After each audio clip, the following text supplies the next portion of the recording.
আজিমপুর এরিয়াতে পুরাতন কলোনি জামে যে কলোনিটা রয়েছে সেখানে আগে শিশুরা খেলাধুলা করতে পারতো। সেখানে অনেক রকমের গাছ এবং জীববৈচিত্র্যের একটা সম্ভার ছিল। গণপূর্ত অধিদপ্তর কিছুদিন আগে একটা বিজ্ঞপ্তি ঘোষণা করে সেখানে ২০ তলা ভবন একটা নির্মাণ করতে চেয়েছে। সেই ২০ তলা ভবনটি নির্মাণ হবে বৃক্ষ নিধন করে, খেলার মাঠ দখল করে। গাছ কেটে কোনো উন্নয়ন আর আমরা চাই না। পরিবেশ ধ্বংস করে গাছ কেটে উন্নয়ন না করে আপনারা এটা উন্নয়ন করতে পারেন, একটা গবেষণা করে একটা পরিকল্পনার মাধ্যমে উন্নয়ন করেন যাতে এটা আমাদের সবার জন্য উপকারিত হয়। কিন্তু আপনারা গাছ কেটে, গাছ হচ্ছে আমাদের সবার জন্য, পরিবেশের জন্য কতটা গুরুত্বপূর্ণ। গাছ ছাড়া পরিবেশ রক্ষা করা ইম্পসিবল। তো এটাকে যত বেশি গাছ লাগানো যায়, পরিবেশ বাঁচানো যায়, আমাদের প্রত্যেকের জন্য তত ভালো হবে।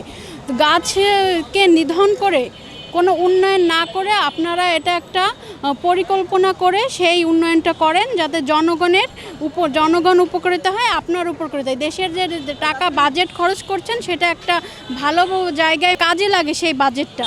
এটা মূলত সরকারের ভাবে বোধহয় ইঞ্জিনিয়ার তারা গত 1 মাস ধরে নাকি মাটি পরীক্ষা করবে, এজন্য হচ্ছে তারা আসছে গাছ কেটে তারপরে ভবন নির্মাণ করার জন্য।